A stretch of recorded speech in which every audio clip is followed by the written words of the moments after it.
स' जोंनि गासिबो बर' हारिनि जोंनि BM सेरेब चेनेलखौ नायगिरि नोंथांमोन स' जोंजों लहित ब्रह्म बाबाया दंखायो आरो बिथाङा आंखौ आबौ बुंनो होनायलाय आबौआ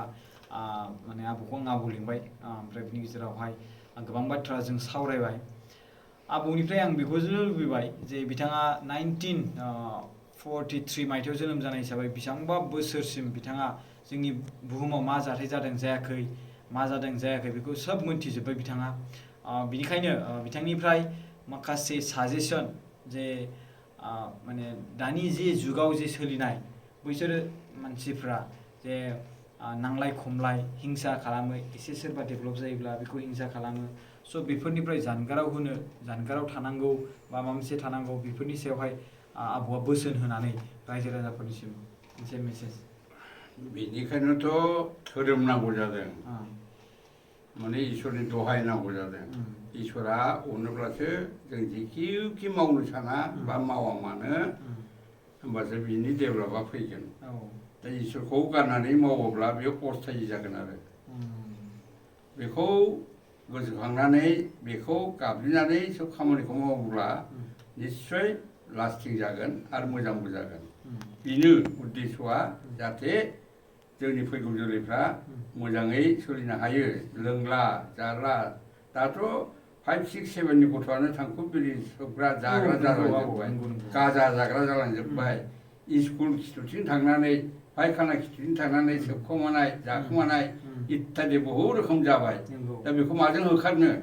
जों बयबो बिमा बिफा बिदा फंबाय बिबै बिबौ लोगो लानानै साफा खालामाबा सोर साफा खालामग्रा दंबावो नंगौ थेंक इउ स' आबौआ बे बाथ्राखौ बुंबाय गोबां बिमा बिफा बिबै बिबौ स' माने जोंनि बर' हारिनि गेजेराव आबौ ओरैबायदि प्रब्लेम जाबोबाय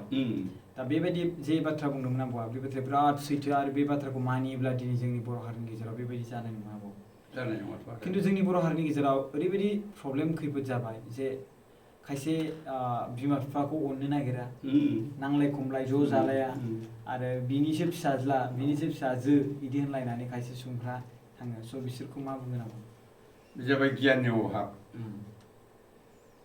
समदर्शि गियान लाबोनांगौ बयखौबो अननो हानाय गियान बियो उन्दै गिदिर बासिनाय गैया गोरिब गुन्द्रा बासिनाय गैया खाना खुजा लेंग्रा लेंग्रि बासिनाय गैया बेखौ जाय अननो हागोन बे समदर्शि गियान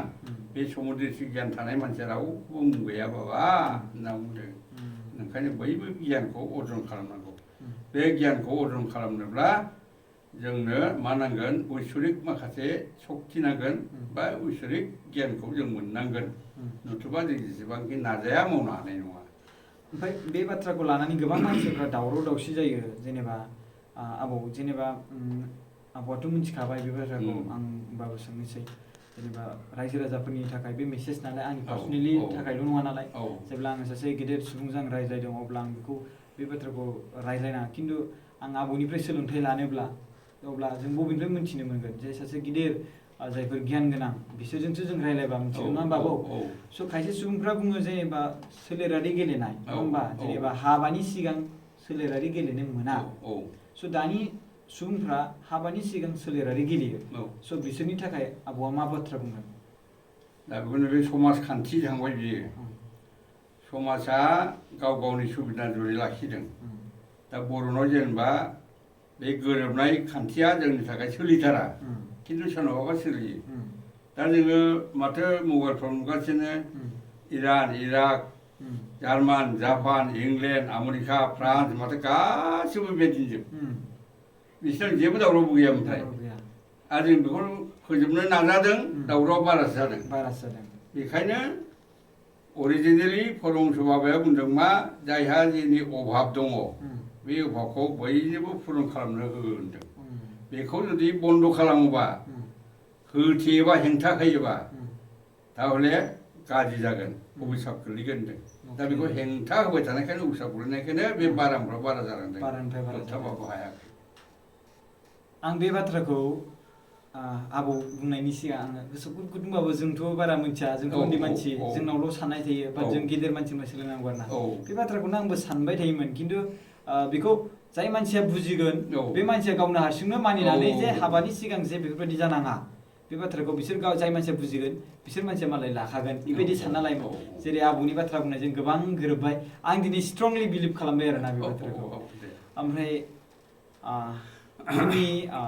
जोंनि बर' समाजनि गेजेराव माखासे माने आं माखासे बे बाथौआनो होन जोंनि ब्रह्म धोरोमानो होन बा सोरबा जयगुरुआनो होन बेफोरखौ दावराव लानानै बाथ्रा बाहायो बेखौथ' जों रायज्लायबाय नङा होमबा स' दानियाबा आं रायज्लायगोन पलिटिकेलनि बाथ्रा एसे आबौजों रायज्लायनो नागिरदों आरोना जे दानि जोंना सरकार गोदान फैबाय नङा होमबा आरो गोबां सिगांनि सरकार गोदान माने सिगाङाव सरकार थांबाय हाग्रामा महिलारि सार दा गोदान प्रमद बर' सार स' जों बे सरकारखौ मोजाङै जालांथों बेफोरनि थाखाय जों माबा मोनसे राहा लानो हागोन नामा जेनेबा बुंनाय जाहाथे बिथांमोना जेबो कारापसन खालामा आंनि साननाया बिनोल' माने बिभिन्न पलिटिकेलनि मानसि थानायफ्रा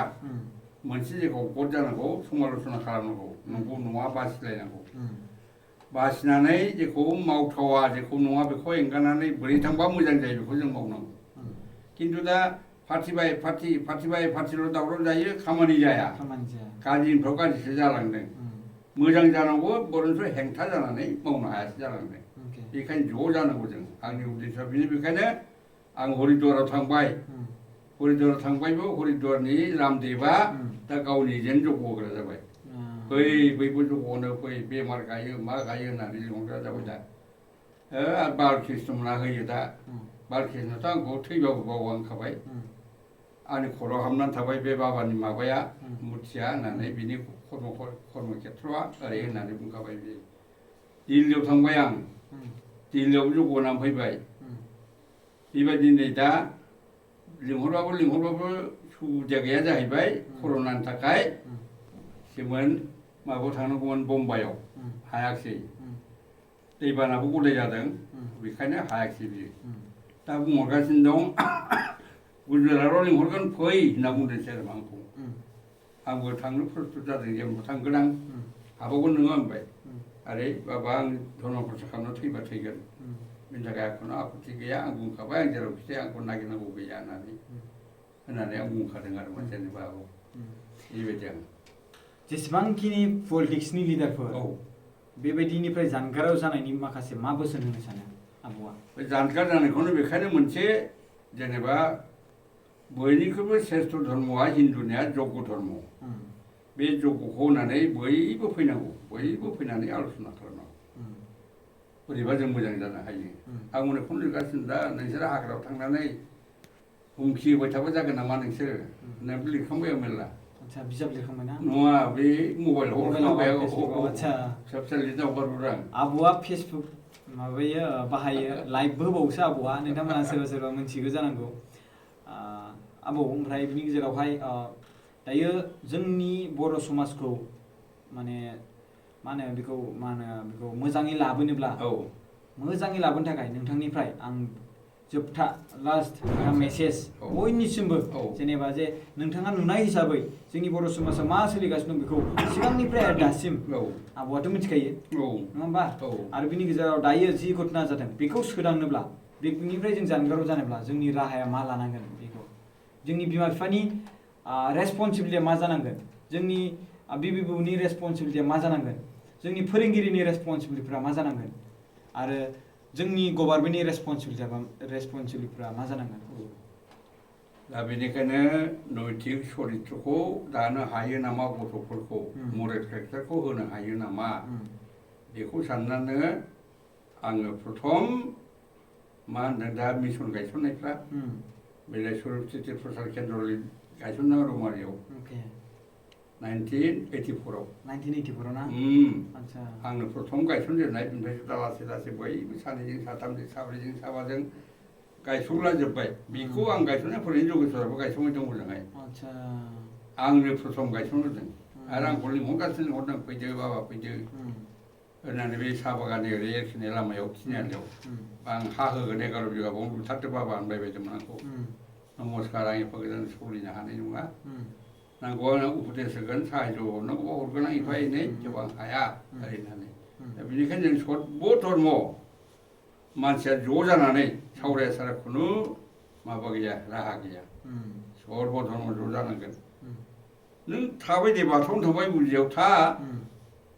नोंबो मुसलमानावनो थाबाय था नोंबो ख्रिस्टानावनो थाबाय था आंबो ब्रह्मआवनो थाबाय ब्रह्मआ मालाय बे मोनसेल' ब्रह्म होनबाबो बाबा आबौ मेरला ब्रह्मनि आलदा आलदा आलदा आलदा होग्रा दं जानला मानला गतिके बयबो फैनानै जोङो ज' खौसे जानांगोन खौसेथिनि बाहेरायै मोजां खालामनायनि मोनबो राहा गैया खौसेथिखौ जाथारनांगोन बयबो आच्छा धर्मखौ खौसेथि जाया थाथ' खिन्थु देशखौ नोंसोरनि जे देश दङ बे देशखौ जुदि डेभेलप खालामनो सानदोंबा किंबा नोंसोर जे मानसि दङ माखासे बे मानसिखौ डेभेलप खालामनो सानदोंबा जों जयै मोजां गाज्रि सायख'नानै बासिनानैसो जों बेजों मावलांनांगोन होनबासो जों डेभेलप जानो हागोन बेबायदि स' जों दिनै गोबां बाथ्रा रायज्लायबाय सावरायबाय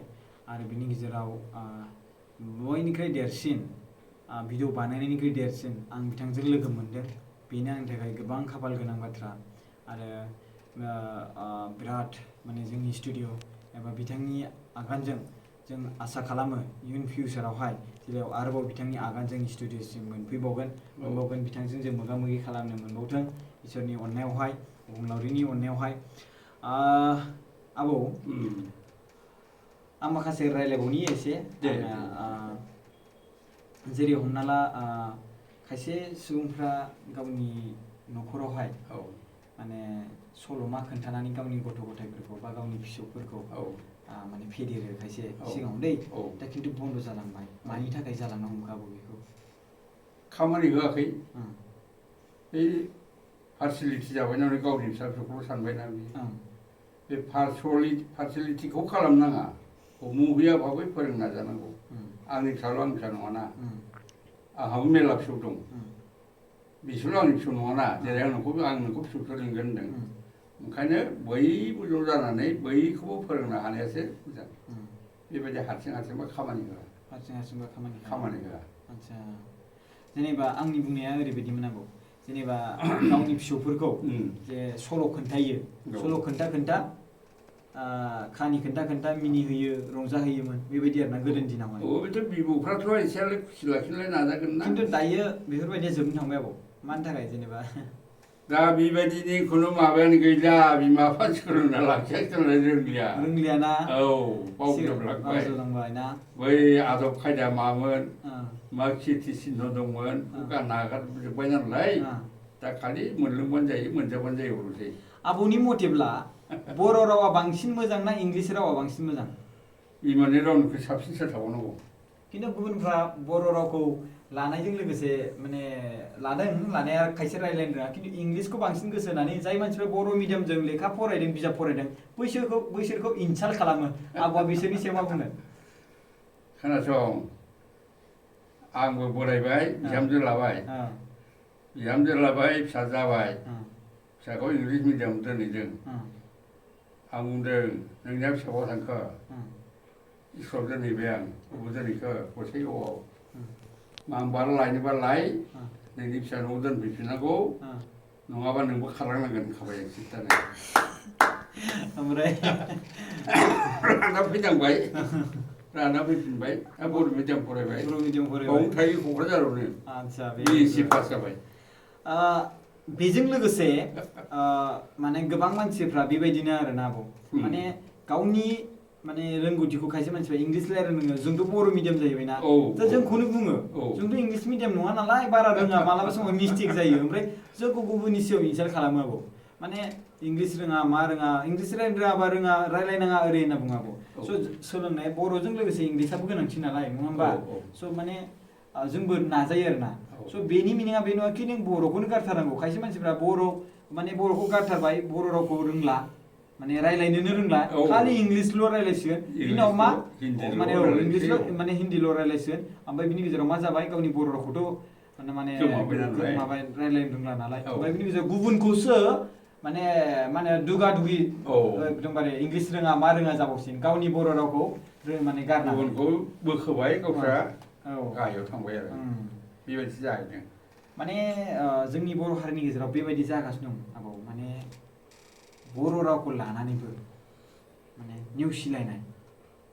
बेनि मेन औ नोंथाङा जुदि आबौआ जुदि बे बाथ्राखौ बुङोब्ला रायजो राजाफोरनि सिगाङाव खमसे खम माबा मोनसे बोसोन लागोन बायदि मोनदां आं बुङो जेरावबो बुङो बुंगासिनो बुङो आं फरायनायनिबाबो बुंगोन धर्म सोलायनायबाबो बुंगोन मबाइलाव हगारगोन आं बबेबा खायदा मोनबा लेक्सार थांनो मोनब्ला होनगोन आं थेवबो होनगोन आरो आं होननायखौ गारा बुंगासिनो आं जेब्लाबो स' जों दिनै सावरायबाय जोंहा जोंनि बर' हारिनिनो दायो गुदि गाहाय माने धोरोम फोसावगिरि ब्रह्म धोरोमनि जोंहा गाहाय गुरुदेब लहित ब्रह्म बाबा आं बेखौ आबौ होनो दायो मानो होनबा बिथाङा आंखौ आबौ लिंनो होनायलाय आं आबौ लिंबाय दा बिथांजों जों गोबां बाथ्रा सावरायबाय रायज्लायबाय बिथाङाबो गोबां बाथ्रा होबाय स' थेंक इउ स' माच आबौ टाइम होनायनि थाखाय खुलुमनाय थाबाय आबौ खुलुमबाय अके थेंक इउ माबायदि जाखोथाय